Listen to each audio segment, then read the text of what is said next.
Breaking news చూస్తున్నాం. Third phase panchayat elections జరుగుతున్న సమయంలో ప్రస్తుతానికి ఒక హై టెన్షన్ వాతావరణం నెలకొంది. తెలంగాణ మొత్తంలో చాలా జిల్లాల నుంచి ఉద్రిక్తత, ఒక హై టెన్షన్ వాతావరణం. ఇటు కాంగ్రెస్ అలాగే బీఆర్ఎస్ కార్యకర్తల మధ్య ఘర్షణ జరుగుతుంది. ఇటు పరస్పరం దాడులు చేసుకుంటున్నారు. ఇరు పార్టీలకు సంబంధించిన నేతలు, నాయకులు అలాగే పార్టీ కార్యకర్తలు గొడవలు దిగుతున్నారు. ఇటు మహబూబాబాద్ జిల్లా పొగులపల్లి గ్రామంలో ప్రస్తుతానికి ఇటు కాంగ్రెస్ సర్పంచ్ అభ్యర్థి ఈరయ్యతో పాటు మరో 4గురిపై దాడి జరిగింది. ఇటు వరంగల్ జిల్లా చెన్నారావుపేటలో కూడా కార్యకర్తల మధ్యలో తోపులాట జరిగింది. అలాగే ఇటు సంగారెడ్డి జిల్లా జూకల్లో ఓటర్లకు డబ్బులు ఇస్తున్నారని ఒక వాగ్వాదం అయితే జరిగింది. ఇరు వర్గాల నేతల కార్లకు సంబంధించిన ఆ ప్రాపర్టీస్ని, కార్లని ధ్వంసం చేశారు. అలాగే పలువురికి తీవ్ర గాయాలు కూడా అయ్యాయి. ఇటు న్యాల్కల్ మండలం మెట్టల్కుంటలో ఇటు పోలింగ్ సమయంలో పోలింగ్ సగం ముగిసిన తర్వాత కూడా ఓటేసేందుకు ఒక వ్యక్తి వెళ్ళాడు. పోలీసులు ఆయన అడ్డుకునే ప్రయత్నం చేశాడు. కానీ ఆ వ్యక్తి ఆగకుండా గోడ దూకి మరీ లోపలికి వెళ్ళే ప్రయత్నం చేశాడు. వాళ్ళే పంపారు, వీళ్ళే పంపారు అంటూ ఇటు కాంగ్రెస్ అలాగే ఇటు బీఆర్ఎస్ రెండు పరస్పరము ఆరోపించుకుంటున్నాయి. ఇరు వర్గాల మధ్య తోపులాట జరిగింది. ఆ తోపులాటను చెదరగొట్టడానికి ఇటు పోలీసులు రంగంలోకి దిగాల్సి వచ్చింది. అలాంటి సిచ్యువేషన్ మనం మొత్తం మీద ఇటు చూస్తే ఇటు వరంగల్ జిల్లా, ఇటు మహబూబాబాద్ జిల్లా, ఇటు మరొక చోట వరంగల్ జిల్లా. సో హై టెన్షన్ వాతావరణం. ఇటు కాంగ్రెస్ బీఆర్ఎస్కి సంబంధించిన అభ్యర్థులు అలాగే కొంతమంది లోకల్ నాయకులు వీళ్ళందరూ కూడా గొడవ పడుతున్నారు. So high tension. మొదటి ఫేజ్, రెండో ఫేజ్లో చెదురుమొదులుగా చిన్నగా ఎక్కడన్నా ఇన్సిడెంట్స్ జరిగాయి. కానీ ఈ థర్డ్ ఫేజ్ మాత్రం చాలా అగ్రెసివ్గా జరుగుతున్నాయి. గొడవలు, కొట్లాటలు అని చెప్పుకోవచ్చు. 4 జిల్లాల నుంచి ఇలాంటి అప్డేట్ ఉంది. దీనికి సంబంధించి మరిన్ని వివరాలు తెలుసుకునే ప్రయత్నం చేద్దాం. ప్రస్తుతానికి వరంగల్లో ఎలాంటి సిచ్యువేషన్ ఉంది, దీనికి సంబంధించి మరిన్ని వివరాలు తీసుకునే ప్రయత్నం చేద్దాం. మా ప్రతినిధి పవన్, మా ప్రతినిధి వెంకటరత్నం ఉన్నారు. వెంకటరత్నంతో మాట్లాడి తెలుసుకునే ప్రయత్నం చేద్దాం. వెంకటరత్నం, చెప్పండి, ఏం జరిగింది అసలు? ఎందుకు ఇటు కాంగ్రెస్ బీఆర్ఎస్కి సంబంధించిన కార్యకర్తలు, నాయకులు ఎందుకు గొడవ పడుతున్నారు, ఎందుకు కొట్లాడుతున్నారు?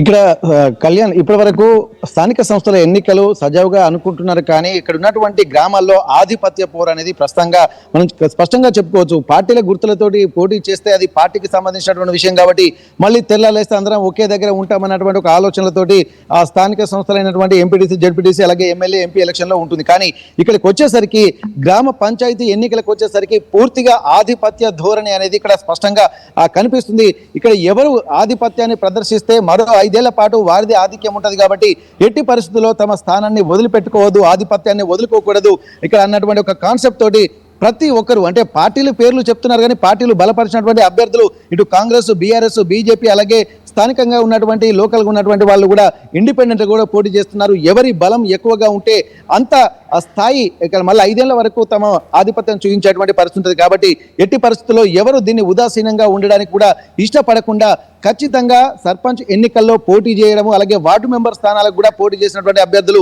ఎట్టి పరిస్థితుల్లో తమ సమీప అంటే తెల్లారులేస్తే అందరూ కలిసే ఉంటారు. కానీ వారిపై ఆధిపత్యం చూపించుకున్నటువంటి ధోరణి స్పష్టంగా కనిపిస్తుండడంతో అనేక సంఘటనలు జరుగుతున్నాయి. అందులో ముఖ్యంగా ఇక్కడ వరంగల్ జిల్లా నర్సంపేట నియోజకవర్గం చెన్నారావుపేట చెరువుకొమ్మ తండాలో కూడా నిన్న జరిగినటువంటి సంఘటన మాత్రం చాలా దారుణంగా, భయంకరంగా చెప్పుకోవచ్చు.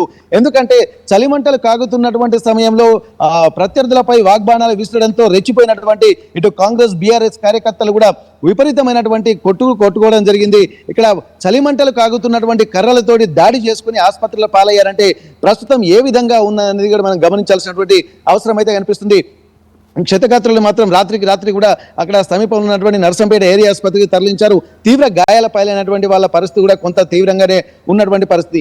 మరోవైపు ఈ రోజు ఎన్నికలు జరుగుతుండగా కూడా మహబూబాబాద్ జిల్లాకు సంబంధించినటువంటి కొత్తగూడ మండలం అలాగే పోగులపల్లి గ్రామంలో కూడా కాంగ్రెస్ బీఆర్ఎస్ కార్యకర్తల మధ్య ఎన్నికలకు ఓట్లు వేస్తున్నానికి వెళ్తున్నటువంటి క్రమంలో అలాగే వెళ్తున్నటువంటి వాళ్ళు వస్తున్నటువంటి క్రమంలో ఒకరికొకరు ఆ చూపుల్లోనే ఒకరికొకరు ఒక విద్వేషాలు కనిపిస్తున్నటువంటి పరిస్థితి.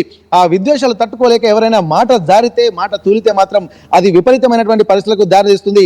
ఎక్కడికి వెళ్ళినా కానీ గుంపులుగా ఉన్నటువంటి కాంగ్రెస్ కార్యకర్తలు అలాగే బీఆర్ఎస్ కార్యకర్తలు మిగిలినటువంటి ఇండిపెండెంట్ అభ్యర్థులు కూడా తమ బలాబలాలను చూపించుకునే విధంగా ఎవరిని ఏ మాట అన్నా కానీ తట్టుకునేటువంటి పరిస్థితి లేదు, తగ్గే పరిస్థితి లేకపోవడంతో అది భౌతిక దాడుల వరకు వెళ్తుంది.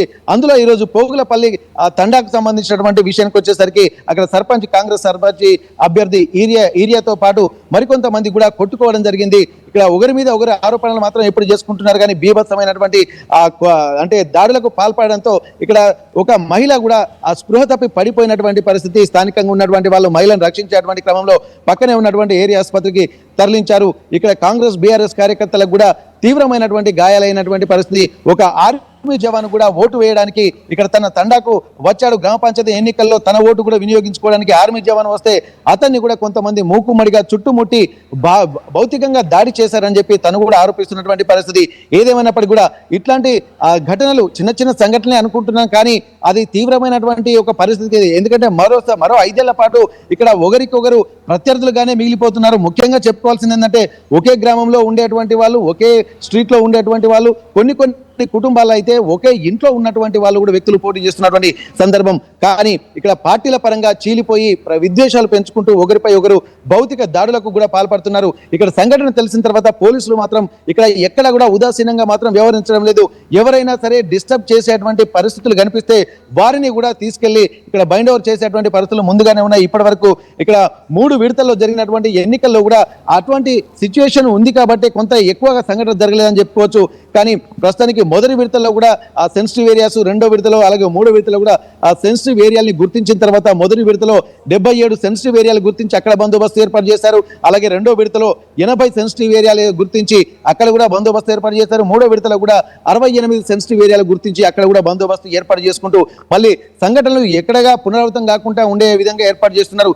కానీ కొంత తీవ్రమైనటువంటి పరిణామాలు ఉన్న దగ్గర ఆ ముందస్తు సమాచారంతో కొంతమందిని బైండ్ ఓవర్ చేసేటువంటి పరిస్థితులు కూడా జరుగుతున్నాయంటే పరిస్థితి ఏ విధంగా ఉందో అర్థం చేసుకోవచ్చు. కానీ ఎన్నికల సరళికి మాత్రం ఎవరు అడ్డు వచ్చినా ఎన్నికల కమిషన్ నియమావళి నిబంధనలు అనుసరించి మాత్రం పోలీసులు స్ట్రిక్ట్ రూల్స్ ను ఇంప్లిమెంట్ చేస్తున్నారు. కానీ ఇక్కడ రూల్స్ ఉన్నంత వరకు ఓకే, పోలింగ్ సెంటర్ల వరకు బందోబస్తు బాగానే ఉంది. కానీ బయటికి వెళ్ళిన తర్వాత గ్రామాల్లో, గ్రామ పొలిమేరల్లో అంటే మెయిన్ సెంటర్లలో కూడా ఒకరికొకరు ప్రత్యర్థులు దూషించుకుంటూ దాడి చేసుకుంటూ ఉంటున్నటువంటి పరిస్థితి కలవరపరుస్తుంది. కొంతమందికి కూడా నర్సంపేటలో మాత్రం జరిగినటువంటి ఆ చెరువు కొమ్ము తండాలకు సంబంధించి కూడా చాలా తీవ్రమైనటువంటి ఆ గాయాలు కూడా జరగడాన్ని కూడా మనం గమనించాల్సినటువంటి అవసరం ఉంటుంది. ఈ రోజు మహబూబాబాద్ అలాగే జరిగింది. ఇక్కడ సర్పంచ్ అభ్యర్థులు గెలిచిన తర్వాత కూడా ఒకరికొకరు అంటే ముందే రేపు ఎవరు గెలుస్తారో చూస్తాము, మీ అంతా చూస్తాము, మళ్ళీ వచ్చే 5 ఏళ్ళు మావే అన్నటువంటి విషయాలు చూసి తట్టుకోలేక కూడా ఇక కళ్యాణ్ రైట్ వెంకటరత్నం, మీరు ఒక్కసారి లైన్లో ఉండేది. ఇటు లేటెస్ట్ అప్డేట్ వస్తుంది, ఇటు సంగారెడ్డి నుంచి కూడా, సంగారెడ్డిలో కూడా కొంత డిస్టర్బెన్సెస్ జరిగాయి. అక్కడ కూడా ఎలాంటి సిచ్యువేషన్ ఉంది తెలుసుకునే ప్రయత్నం చేద్దాం. మా ప్రతినిధి మహేష్ ఉన్నారు, మహేష్తో మాట్లాడి తెలుసుకునే ప్రయత్నం చేద్దాం. మహేష్, చెప్పండి, సంగారెడ్డిలో ఎలాంటి సిచ్యువేషన్ ఉంది ప్రస్తుతానికి? ఖచ్చితంగా కళ్యాణ్, ఇప్పటికే ఉమ్మడి మెదక్ జిల్లా వ్యాప్తంగా చూసుకున్నట్టయితే ఇటు మెదక్ కావచ్చు, సిద్దిపేట కావచ్చు, 2 జిల్లాల్లో ప్రశాంతంగా వాతావరణం ఉంది. ఇటు సంగారెడ్డి జిల్లాలో చూసుకున్నట్టయితే ఇరు వర్గాల మధ్య ఘర్షణ వాతావరణం ఏర్పడింది. మనం చూసుకున్నట్టయితే న్యాల్కల్ మండలం మెటల్కుంట గ్రామంలో ఉద్రిక్తత చోటు చేసుకుంది. అంటే పోలింగ్ సమయము పూర్తయిన తర్వాత ఓటు వేయడానికి గోడ దూకి లోపలికి వచ్చిన వ్యక్తికి బీఆర్ఎస్ పార్టీ వారే లోపలికి పంపారని చెప్పి కాంగ్రెస్ పార్టీ వారు చెప్తున్నారు. కాంగ్రెస్ పార్టీ వాళ్ళు బీఆర్ఎస్ పార్టీ వాళ్ళు పంపారని చెప్పి ప్రధానంగా ఇద్దరు ఒకరిపై ఒకరు బురద జల్లుకునే ప్రయత్నం చేసి ఈ ఇద్దరి మధ్యలో ఘర్షణ వాతావరణం చోటుకుంది. అక్కడ ఉన్నటువంటి పోలీసులు కల్పించుకొని వారిని చెదరగొట్టిన పరిస్థితి ఉంది.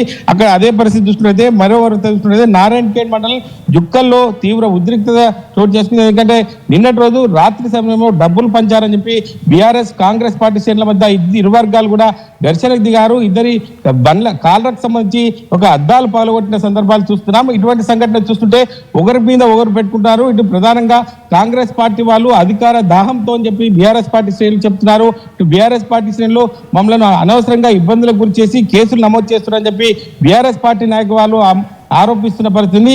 ఏది ఏమైనప్పటికీ సంగారెడ్డి జిల్లాలో ఇటు నారాయణఖేడ్ కావచ్చు, జైరాబాద్ నియోజకవర్గాల్లో ఒక ఉద్రిక్త వాతావరణం అని చెప్పుకోవచ్చు. అంటే పోలింగ్ సరళి పెరుగుతున్నా కూడా ఇటువంటి సంఘటనలు చూసుకోవడం చాలా ఇబ్బందులకు గురి చేస్తుందని చెప్పి ఓటర్లను ప్రలోభ పెట్టే విధంగా, భయాందోళనకు గురి చేసే విధంగా సంగారెడ్డి జిల్లాకు సంబంధించి ఇటు నారాయణఖేడ్ కావచ్చు, జైరాబాద్ నియోజకవర్గాల్లో ఒక